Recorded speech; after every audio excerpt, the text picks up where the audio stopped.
Mulai dari atraksi berbahaya seperti terapis, wheel of stun, dan atraksi-atraksi sulap yang benar-benar mengambil perhatian dari mata-mata keluarga yang datang ke tenda-tenda ini. Dan acara-acara yang mengagumkan, terus cahaya-cahaya sirkus yang benar-benar luar biasa keren, itu adalah sisi terang dari kehidupan sirkus yang kita tahu, yang kita semua tahu.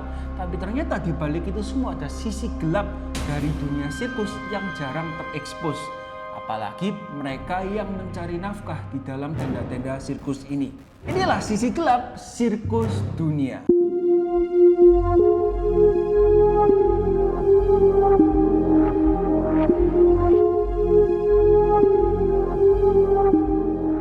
Oke, mungkin lagi viral banget ya di berita tentang salah satu sirkus yang terbesar dan mungkin yang pertama di Indonesia pada masanya, yaitu Oriental Circus Indonesia.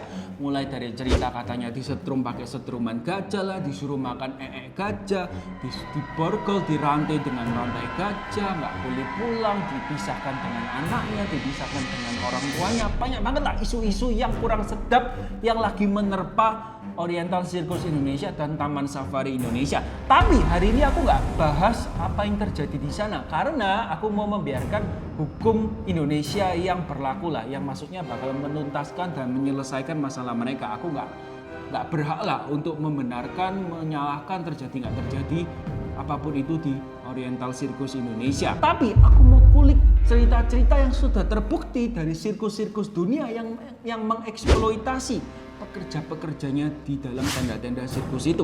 Pertama adalah Sirkus Charles Nie. Jadi aku mungkin salah ngomongnya, ini adalah sirkus terbesar pada masanya dari tahun 2000-an di Jerman. Nah, pertunjukannya glamor sekali, bener-bener keren. Dia itu terkenal banget dengan pertunjukan yang bener-bener keren pol pada saat itu di Jerman, dengan binatangnya pada zaman dulu, binatangnya eksotis, akrobat, badut, magician, pertunjukan yang berbahaya, terapis, dan lain-lain. Tapi seperti sirkus-sirkus lain, mereka ini nggak cuma memperkerjakan mereka yang menghibur di depan layar, tapi mereka juga memperkerjakan orang-orang di belakang layar seperti kru logistik, teknisi, penjaga kandang, dan lain-lain. Dan disinilah cerita kelamnya itu mulai. Nah, pertengahan tahun 2000 sampai 2010 itu banyak laporan banget tentang eksploitasi HAM dari sirkus-sirkus di Jerman. Nah, pihak Komnas HAM-nya Jerman itu langsung melakukan penyidikan dan salah satunya itu di sirkus Charles Nie ini. Nah, ternyata sirkus Charles Nie ini mereka ini merekrut pekerja-pekerja gelap dari negara-negara Eropa Timur yang memang gajinya itu kurang tinggi, nggak setinggi negara-negara di Eropa Barat. Bahkan negara-negara seperti Romania, Bulgaria, dan Ukraina itu gajinya kayak mirip seperti Indo tapi lebih tinggi dikit lah. Nah, apa sih yang terjadi? Mereka itu dijanjikan dengan kehidupan yang baru, dengan gaji yang layak, dengan tempat tinggal yang layak, dan lain-lain. Tapi pada nyatanya mereka itu dipekerjakan secara ekstrim 14-18 jam sehari. Dan mereka itu tidak punya kontrak kerja resmi. Artinya tidak ada perlindungan hukum bila ada sesuatu yang terjadi di sirkus itu. Nah, salah satu pekerja mereka bernama Ivan itu mengaku kalau dia itu dipaksa bekerja 16 jam dalam sehari. Nah, jika dia tertidur dalam pekerjaan, maka dia akan dicambuk dengan cambuk kuda katanya. Makanan katanya dia cuma dikasih roti dan sup kalengan yang murahan itu loh. Dan sama roti itu aja makanannya setiap hari. Bahkan katanya kalau dia lagi dihukum, dia itu bakal dikasih makanan dari sisa-sisa makanan binatang. Gila. Ketika Ivan ini mencoba kabur, maka orang sirkus ini gimana pun caranya dia bisa menemukan Ivan ini dan akhirnya dipaksa kembali ke sirkus ini. Sampai akhirnya itu ada kematian dari salah satu pekerja sirkus ini dari Ukraina. Ditemukan tewas di trailer kosong milik sirkus ini. Badannya itu sudah rusak, membusuk, sudah bau banget dan cuma ditutupin selimut. Katanya dulu tuh orangnya itu sehat-sehat aja, kuat, tapi karena dia dipaksa kerja terus, akhirnya dia gak kuat, KO, sakit. Dan ketika sakit, pihak sirkus juga nggak mau menangani, nggak mau mengobati. Guys, dibiarkan aja di kandang binatang, mungkin sampai meninggal. Kedua, kita ada cerita anak-anak yang tidak pulang dari sirkus Filipina di tahun 1990-an. Jadi tahun 90-an itu sirkus benar-benar terkenal banget, besar banget di Filipina. Tapi sirkus-sirkus yang beroperasi di Filipina itu bukan sirkus yang besar, kayak sirkus-sirkus yang lebih kecil, yang sederhana, yang dikelola dan dipunyai oleh keluarga-keluarga dan kelompok orang-orang yang dengan dana yang terbatas lah. Jadi kayak show-nya itu bukan yang wah luar biasa dengan lampu yang keren, dengan properti yang keren, binatangnya banyak. Enggak, sederhana banget sirkusnya. Nah, di balik kejayaan sirkus di Filipina tahun 90-an itu terjadi banyak banget kasus eksploitasi anak kecil. Karena anak-anak kecil ini diambil dari keluarga-keluarga yang ekonominya itu lemah. Jadi daripada keluarga ini nggak bisa membesarkan, nggak punya duit, nggak bisa menghidupi, dijanjikan nih sama sirkus ini bakal anak-anak ini bakal dijaga, dibesarkan, dikasih uang kalau mereka kerja. Tentu saja keluarga ini tergiur dan memberikan anaknya ke sirkus. Setelah anaknya itu dijemput, langsung dimintai akta-akta yang anak-anak ini punya. Seperti mungkin akta lahir, mungkin kalau sudah punya KTP ya sudah dewasa sih. Pokoknya semua akta-akta surat berharga itu dimintain dengan alasan untuk mengurus izin kerja lah. Katanya itu kayak ngurus perpajakan dan lain-lain ya mungkin di pemerintahan. Tapi pada faktanya surat-surat berharga ini tidak pernah dikembalikan sampai anak-anak ini besar. Anak-anak ini langsung dipukul dengan jam kerja yang ekstrim, 14 sampai 16 jam sehari, 7 hari seminggu non-stop. Mereka disuruh latihan juggling, disuruh jalan di atas tali yang tipis, di atas ketinggian. Itu kan membutuhkan disiplin yang benar-benar ekstrim. Dan anak-anak ini tentu saja nggak semua berbakat atau memiliki keinginan yang kuat untuk melakukan latihan itu. Sehingga mereka akhirnya sampai dihukum dengan disuruh tidur di kandang binatang yang dingin, lembab, penuh kotoran. Dan kalau musim hujan itu banjirnya bisa sampai lutut dan dia itu harus tidur di kandang.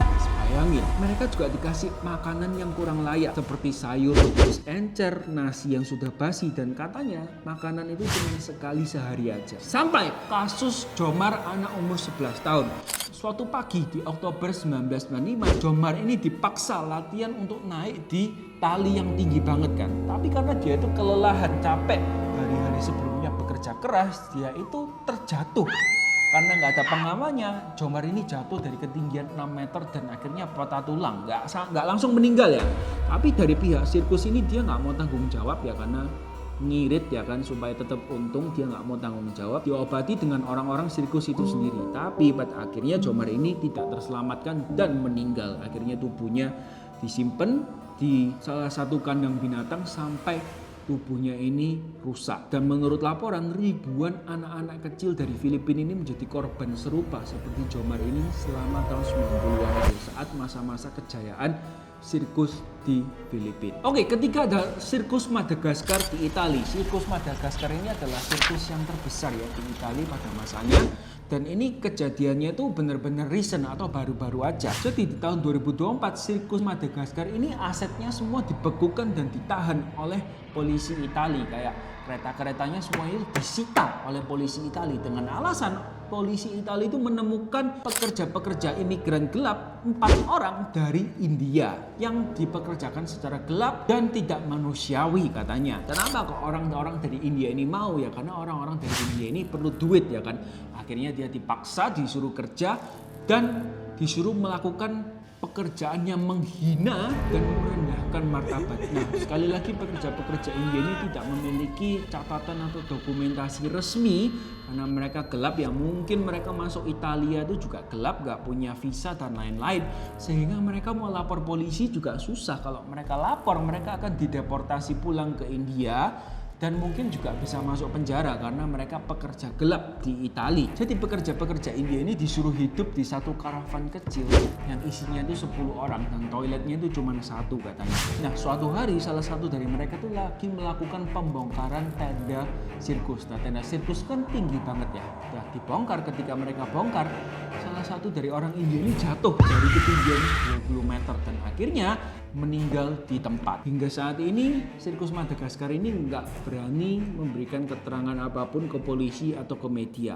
Oke, mungkin sampai situ aja cerita kali ini tentang sisi lain dari mereka yang bekerja di dunia sirkus. Gimana menurut kalian? Kalian yang bisa ngejudge sendiri ya. Tapi tentu saja ini cuma sedikit banget yang terjadi di sirkus-sirkus dunia. Banyak banget kok pekerja sirkus yang hidupnya oke-oke juga, normal seperti pekerja pada umumnya. Kalau kalian suka sama cerita seperti ini, kalian bisa like, comment, share, and subscribe supaya channel kita ini bisa terus berkembang dan menghibur kalian dengan video-video kita. Oke? See you next time di Stripes After Dark.